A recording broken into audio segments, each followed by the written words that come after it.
नमस्कारम, सुप्रभात। रिया coaching classes के इस ऑनलाइन डिजिटल प्लेटफॉर्म पर मैं आप सभी का स्वागत करता हूं। जैसा कि आप सभी को पता है, SSC GD general duty vacancy आ चुकी है और यह वैकेंसी लगभग 84,000 के आसपास पदों के ऊपर आयोजित की जाने वाली है। इससे यह बात स्पष्ट होती है कि इस वैकेंसी में भविष्य बनाने का बहुत सारे विद्यार्थियों के पास सुनहरा मौका है। उनके इस प्रयास को साकार रूप देने के लिए रिया कोचिंग परिवार इस ऑनलाइन प्लेटफॉर्म के माध्यम से आपको व्यवस्थित पाठ्यक्रम उपलब्ध कराने के लिए तत्पर है। और इसी क्रम में आज की क्लास को प्रारंभ करते हुए हम पढ़ना प्रारंभ करेंगे इंग्लिश का, क्योंकि जैसा कि आपको पता है एसएससी जीडी में इंग्लिश और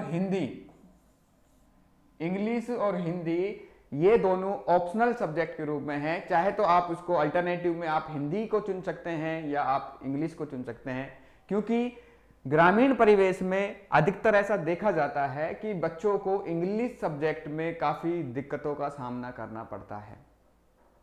तो उनकी इस समस्या का समाधान निकालने के लिए आज हम इंग्लिश की क्लास का अध्ययन करेंगे। एक बात यह है, इस सब्जेक्ट का अध्ययन करने के लिए एक बात यह भी समझी जा सकती है कि यह एक ऐसा सब्जेक्ट है, अगर हम इसको अच्छे से समझ लें तो इसमें नंबर कटने की संभावना न्यूनतम हो जाती है। तो सबसे पहले इस सब्जेक्ट को पढ़ने के लिए हम अध्ययन करेंगे इसके शुरुआती दौर से, जो हमारे एग्जाम में आएगा, और वो होगा हमारा वर्ब।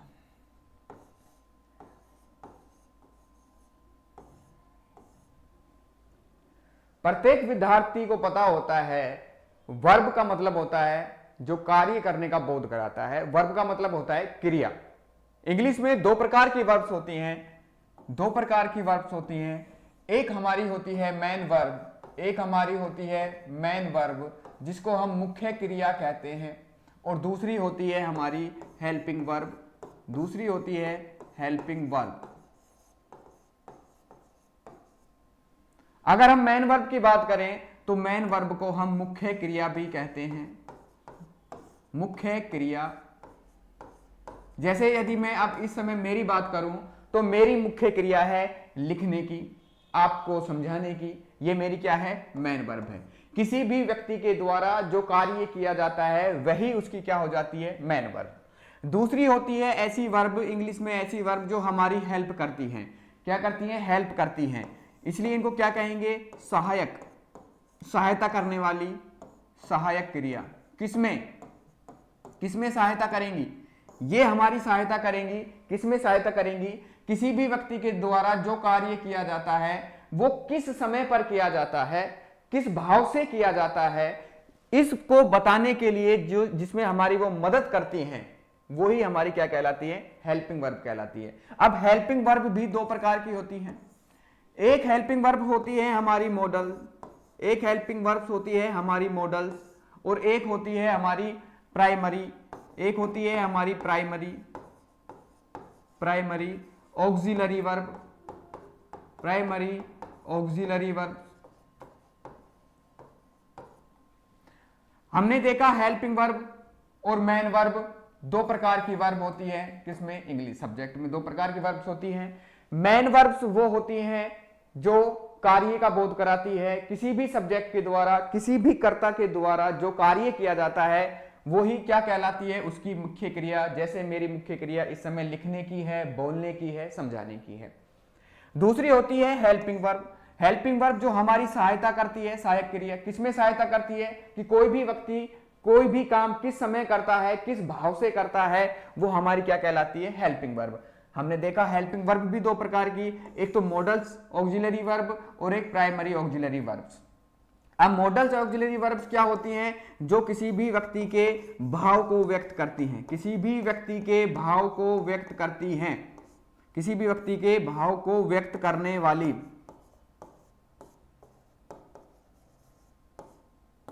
कौन सी कहलाती हैं? मॉडल्स कहलाती हैं। इसीलिए मॉडल्स जो है वो अंग्रेजी के मूड शब्द से बना है, MOOD मूड। हम कहते हैं कि आज मेरा मूड नहीं है, मूड का मतलब भाव। ऐसी हेल्पिंग वर्ब जो हमारे भाव को बताती हैं वो मॉडल कहलाती हैं। जैसे आपने पढ़ा होगा अंग्रेजी में, जैसे अगर मैं बात करूं, कैन हो गया, कुड हो गया, मे हो गया, माइट हो गया, सेल है, विल है, वुड है, मस्ट है, आउट टू, डेयर, नीड, ये सारे के सारे हमारे मॉडल्स हैं। वैसे इनको मार्जिनल ऑक्सिलरी वर्ब भी कहते हैं, लेकिन आप समझो मॉडल्स हमारे कैन, कुड, मे, माइट। और प्राइमरी ऑक्सिलरी वर्ब्स, इसके बारे में हम जानती हैं प्राइमरी ऑक्सिलरी वर्ब्स क्या होती है, जिनको हम टेंस में आमतौर पर काम में लेते हैं। जैसे एक हमारी हो गई, एक तो हो गई डू हो गई, बी हो गई, हैव हो गया, ये तीन, इनको हम टेंस में काम में लेते हैं। डू का रूप क्या हो गया? एक तो डू का हो गया डू और डज, डू डज। बी का क्या हो गया? Is, am are, is am are, was were, is am are, was were. Have का हो गया हैज, हैव और हैड। डू का मतलब करना, बी का मतलब होना, ठीक है, हैव का मतलब रखना। इनका प्रयोग हम आमतौर पर टेंस में करते हैं। तो एक बार दोबारा देखें, वर्ब दो प्रकार की होती हैं, हेल्पिंग वर्ब और मेन वर्ब। मेन वर्ब मुख्य क्रिया, हेल्पिंग वर्ब सहायक क्रिया। सहायक क्रिया दो प्रकार की, मॉडल्स और प्राइमरी ऑक्सिलरी वर्ब्स। अब ये वाली जो हेल्पिंग वर्ब्स हैं, प्राइमरी ऑक्सिलरी वर्ब जो हैं, इनका अध्ययन हम आमतौर पे टेंस में कर लेते हैं।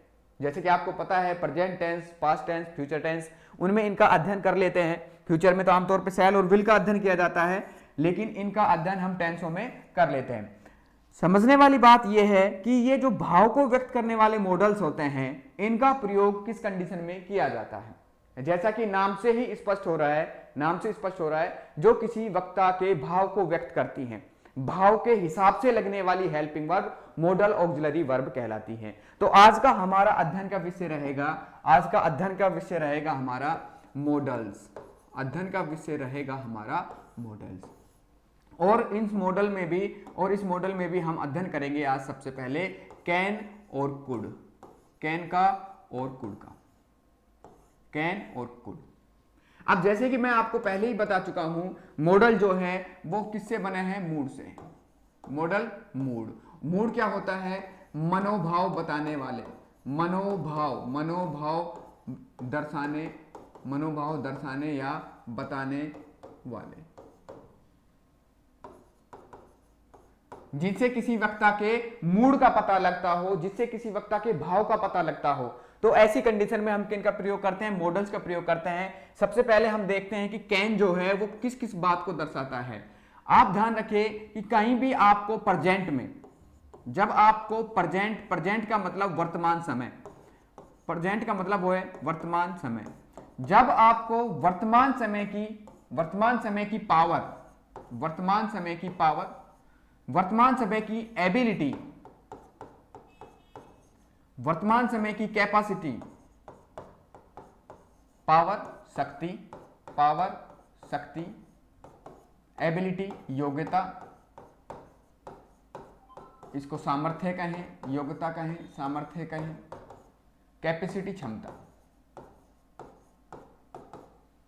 कैन का प्रयोग किया जाता है जब आपको वर्तमान समय की पावर बतानी हो, वर्तमान समय की एबिलिटी योग्यता, सामर्थ्य, कैपेसिटी, क्षमता ये बतानी हो, तो उस कंडीशन में आप किसका प्रयोग कर सकते हो? कैन का प्रयोग कर सकते हो। ठीक है, जैसे मैंने लिखा ही, वह कैन सकता है run fast, he can run fast, वह तेज दौड़ सकता है। ये उसकी क्या है? पावर है, एबिलिटी है, कैपेसिटी है कि वो कैसे दौड़ सकता है, वह तेज दौड़ सकता है, ये उसकी क्या है? पावर है, एबिलिटी है। ठीक है, इसी प्रकार से I can lift this heavy box, मैं इस भारी बॉक्स को उठा सकता हूं। I can lift this heavy box, मैं इस भारी बॉक्स को उठा सकता हूं। ये भी क्या हो गई? आपकी एबिलिटी हो गई, कैपेसिटी हो गई। तो आप ध्यान रखें, कैन का प्रयोग अगर हम पहली कंडीशन देखें तो कैन का प्रयोग किया जाता है वर्तमान समय की पावर कैपेसिटी और एबिलिटी को दर्शाने के लिए। अब इसका अपोजिट क्या हो जाएगा, इसका अपोजिट हो जाएगा कुड। इसका अपोजिट क्या हो जाएगा, कुड हो जाएगा। ये इसी कंडीशन में पावर, एबिलिटी, कैपेसिटी, जब हम पास्ट में इनकी बात करते हैं, वर्तमान पावर, वर्तमान एबिलिटी, वर्तमान कैपेसिटी के लिए कैन का प्रयोग किया जाएगा। लेकिन अगर आपको बात करनी हो पास्ट एबिलिटी की, पास्ट एबिलिटी, भूतकाल, पास्ट एबिलिटी, पास्ट पावर और पास्ट कैपेसिटी, इनकी अगर बात करनी हो तो आपको इस कंडीशन में किसका प्रयोग करना होगा, कुड का। जैसे कि I could not come yesterday, I could not come yesterday, मैं कल नहीं आ सकता था, मैं कल नहीं आ सकता था। तो पहली कंडीशन ये है, प्रेजेंट सिचुएशंस में, वर्तमान समय में पावर, एबिलिटी और कैपेसिटी को दर्शाने के लिए कैन का प्रयोग किया जाता है, जबकि पास्ट एबिलिटी, पास्ट पावर और पास्ट कैपेसिटी को दर्शाने के लिए कुड का प्रयोग किया जाता है। इसी प्रकार दूसरे क्रम में हम देखें, दूसरा कैन का उपयोग देखें, अनुमति देना, अनुमति देने के भाव, अनुमति देने के भाव को व्यक्त करने के लिए, अनुमति देने के भाव को व्यक्त करने के लिए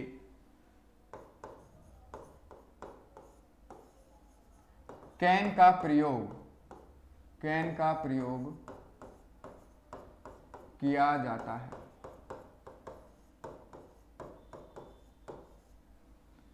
अनुमति देना, जब किसी व्यक्ति को हमको अनुमति देनी होती है तो उस कंडीशन में भी हम कैन का प्रयोग करते हैं। जैसे कि एग्जाम्पल आप देख सकते हो, यू तुम कैन सकते हो गो जा नाउ आप, यू कैन गो नाउ, यहां पर परमिशन अलाउ कर रहे हो आप, यू कैन गो नाउ। तीसरी कंडीशन देखो कैन की, थियोरेटिकल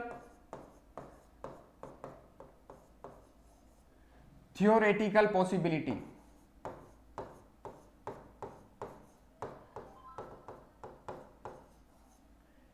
थियोरेटिकल पॉसिबिलिटी यानी कि सैद्धांतिक संभावना,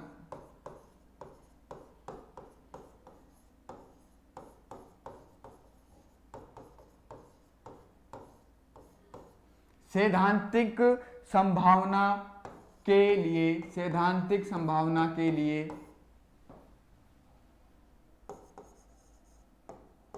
कैन का प्रयोग किया जाता है। सैद्धांतिक संभावना, ऐसी संभावना जो लगभग होने की जिसकी संभावना रहती है, हर किसी से वो संभावना हो जाती है। जैसे कि अगर हम देखें इस बात को, एवरीवन, प्रत्येक व्यक्ति, everyone can make a mistake, कोई भी व्यक्ति गलती कर सकता है, कोई भी व्यक्ति गलती कर सकता है। तो ये क्या हो गई, सैद्धांतिक संभावना, और सैद्धांतिक संभावना के लिए किसका प्रयोग हुआ, कैन का प्रयोग किया जाता है। तो अनुमति देने के लिए भी कैन का प्रयोग किया जाता है, सैद्धांतिक संभावना, थियोरेटिकल पॉसिबिलिटी के लिए कैन का प्रयोग किया जाता है। इसके अलावा और प्रयोग देखिए कैन और कुड के,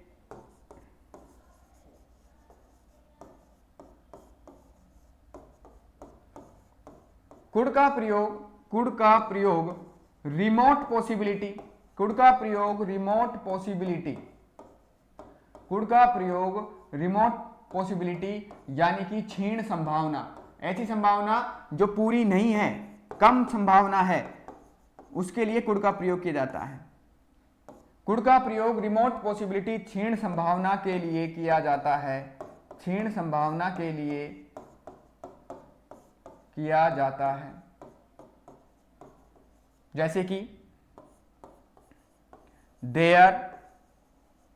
there could be a bomb under your seat, आपकी सीट के नीचे बम हो सकता है। There could be, a bomb under your seat, आपकी सीट के नीचे बम हो सकता है। क्षीण संभावना, रिमोट पॉसिबिलिटी, रिमोट पॉसिबिलिटी के लिए किसका प्रयोग किया जाता है? कुड का प्रयोग किया जाता है। तो अभी तक हमने कैन और कुड के 4 प्रयोग समझे।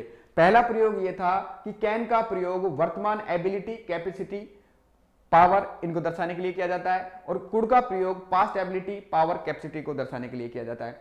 कैन का प्रयोग अनुमति देने के लिए किया जाता है, कैन का प्रयोग सैद्धांतिक संभावना के लिए किया जाता है, और कैन का प्रयोग रिमोट पॉसिबिलिटी के लिए किया जाता है। इसके बाद देखिए और किन किन कंडीशन में कैन और कुड का प्रयोग हम कर सकते हैं।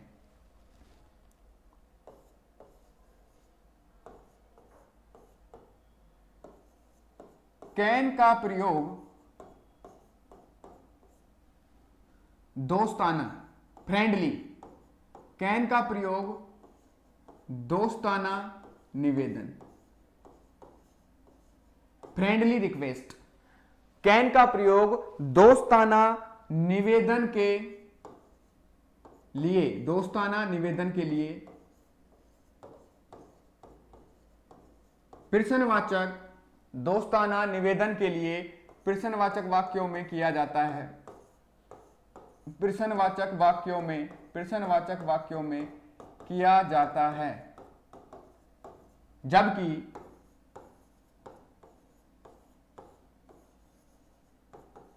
कुड का प्रयोग, जबकि कुड का प्रयोग, जबकि कुड का प्रयोग औपचारिक निवेदन, जबकि कुड का प्रयोग औपचारिक निवेदन,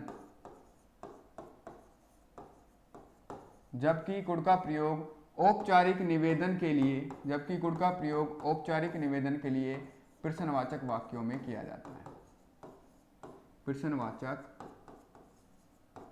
वाक्यों में किया जाता है।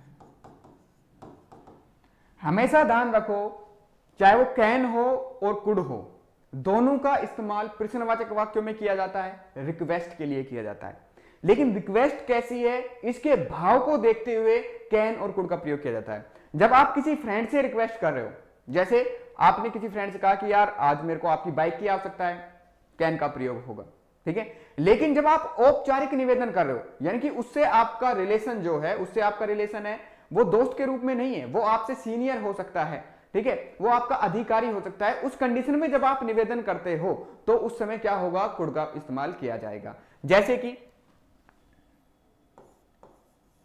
Can I take your bike, आपने अपने दोस्त से कहा कि मुझे आपकी बाइक मिल सकती है, आपने निवेदन किया can I take your bike. इसी प्रकार could I talk to the manager, क्या मैं मैनेजर से बात कर सकता हूं, क्या मैं मैनेजर से बात कर सकता हूं। यह औपचारिक निवेदन है, यह क्या है, औपचारिक निवेदन है। अब इनके अलावा ये आपने 5 प्रयोग देखे, इसके अलावा एग्जाम में क्या होता है, आपसे जब एरर के बारे में आपसे पूछा जाएगा कि एक सेंटेंस आपको दिया जाएगा, उस सेंटेंस में कहां पर आपको एरर है ये फाइंड आउट आपको करना होता है। बहुत सारे विद्यार्थी इसमें बहुत हद तक असफल रहते हैं क्योंकि उनको इनके बारे में नहीं पता होता है, उनको इंग्लिश के बहुत हद तक ग्रामर के रूल्स नहीं पता होता है और वो गलती कर बैठते हैं, या तो क्वेश्चन को छोड़ देते हैं या उनसे गलती हो जाती है, ठीक है। अब जैसे कि अगर बात करें, हमने कैन और कुड का अध्ययन किया, कैन और कुड का इस्तेमाल पावर को दर्शाने के लिए किया जाता है, अनुमति देने के लिए किया जाता है, निवेदन करने के लिए किया जाता है। लेकिन ध्यान रखो, जब आप कैन और कुड का इस्तेमाल कर रहे हो, जब आप कैन और कुड का इस्तेमाल कर रहे हो तो कैन और कुड के साथ कभी भी एबल टू नहीं आएगा, क्योंकि एबल टू जो होता है उसका मतलब भी कैन और कुड को ही रिप्रेजेंट करना होता है। जैसे कि एग्जांपल के लिए देखिए, आपने मैंने लिखा I can not able to come tomorrow, ठीक है। मैंने लिखा I can not able to come tomorrow, मैं नहीं आ पाऊंगा कल, मैं सक्षम नहीं हूं आने में। अब आपने यहां पर कैन नॉट भी लिख दिया और एबल टू, ये यहां पर गलत हो गया, ये दोनों एक साथ कभी भी नहीं आ सकते। सही वाक्य क्या होगा, आई कैन नॉट कम टुमारो, ये वाक्य सही है, ठीक है। आई कैन नॉट कम टुमारो, ये वाक्य सही हो जाएगा। दूसरे प्रकार से यदि आपको एबल टू लगाना है तो आप ऐसे लगा सकते हो, I will not able to, I will not able to come tomorrow. इस प्रकार से आप इसका इस्तेमाल कर सकते हो। लेकिन आपको ध्यान ये रखना है कि कैन नॉट, कैन और कुड इनके साथ कभी भी एबल टू नहीं आता है। या तो आपको एबल टू लिखना है तो आपको शैल और विल लगाना होगा, या फिर आपको एबल टू को हटा करके केवल कैन या कुड लगाना होगा। उस कंडीशन में इस्तेमाल कर सकते हैं। इसके अलावा आगे देखिए आप, अभी आपने देखा रिक्वेस्ट आया था। क्या आया था? रिक्वेस्ट। रिक्वेस्ट का मतलब होता है निवेदन। रिक्वेस्ट का मतलब होता है निवेदन।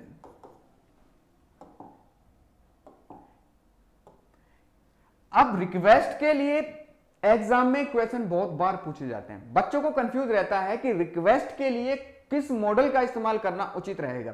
तो इससे पहले कि आप डाउट में रहे, मैं आपको क्लियर कर देता हूं कि रिक्वेस्ट के लिए जो होता है, रिक्वेस्ट के लिए हम एक कैन का प्रयोग करते हैं, रिक्वेस्ट के लिए हम कुड का प्रयोग करते हैं, रिक्वेस्ट के लिए हम मे का प्रयोग करते हैं, रिक्वेस्ट के लिए हम वुड का प्रयोग करते हैं। ये चार मॉडल्स ऐसे हैं जो रिक्वेस्ट के लिए काम में लिए जाते हैं, जो रिक्वेस्ट को दर्शाने के लिए काम में आते हैं। लेकिन आपको पता होना चाहिए कि किस मॉडल का क्या यूज है, किस मॉडल का यूज क्या है। ठीक है, अगर हम कैन की बात करें तो friendly request,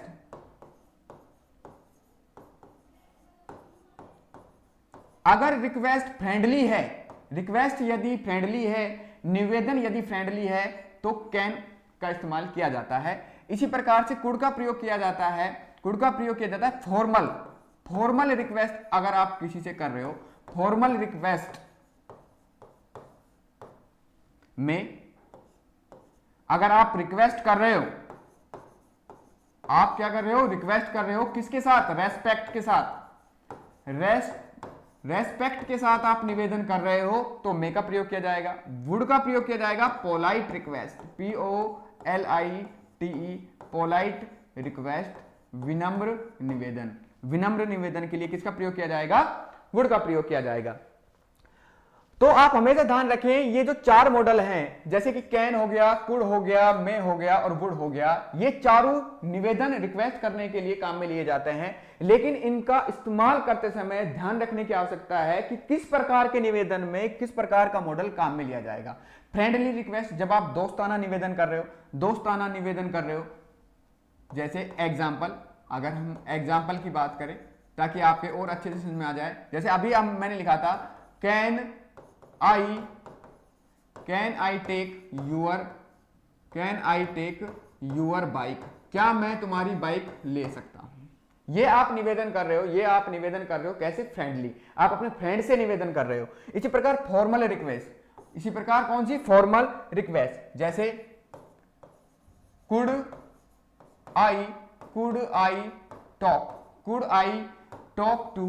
I talk to Mister Sharma, क्या मैं मिस्टर शर्मा से बात कर सकता हूं? ये आपकी क्या हो गई? फॉर्मल रिक्वेस्ट की क्या हो गई? फॉर्मल रिक्वेस्ट हो गई।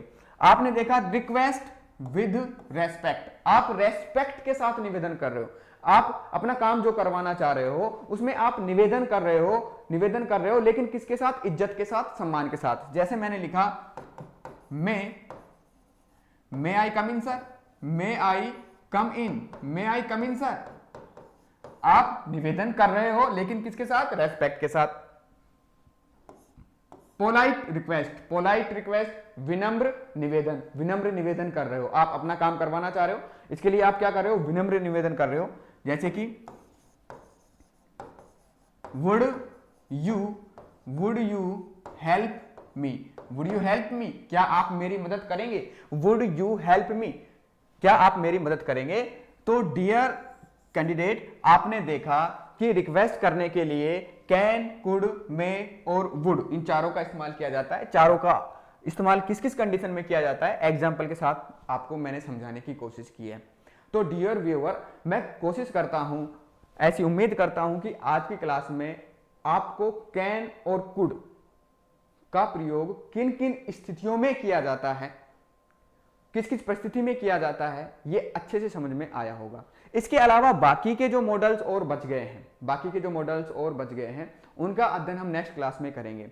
लेकिन इससे पहले मैं आपको एक जरूरी बात बता दूं, कोई भी काम करने के लिए जैसे आप जब आप मॉडल्स पढ़ रहे हो, ठीक है, तो आप एक रजिस्टर में इनको नोट डाउन करते रहें। इनके प्रयोगों के ऊपर आप लिख लिख कर प्रैक्टिस करें कि कैन का प्रयोग प्रेजेंट एबिलिटी कैपेसिटी पावर के लिए किया जाता है, कुड का प्रयोग पास्ट एबिलिटी पावर के लिए किया जाता है, ताकि ज्यादा समय तक वो आपके याद रखें। अभी आपने कैन और कुड को पढ़ा है, इसलिए आपको बहुत अच्छा लग रहा होगा कि हाँ अच्छे से समझ में आया। लेकिन जब आप सारे मॉडलों को पढ़ लोगे और बहुत सारे रूल्स आपके पास आ जाएंगे तो आप भ्रमित हो जाओगे कि किस कंडीशन में कौन सा मॉडल्स काम में लिया जाता है, ठीक है। और इतनी ज्यादा संख्या में इतने ज्यादा पद जब एसएससी जीडी में आए हैं तो उसके लिए हमको मेहनत भी एक सिस्टमेटिक ढंग से करने की आवश्यकता होगी। तो आपके उच्च भविष्य के लिए मैं यही कामना करता हूं कि आप नियमित हमारे इस डिजिटल प्लेटफॉर्म से जुड़ के रहें ताकि हम मोटिवेटेड होते रहें। Thank you very much.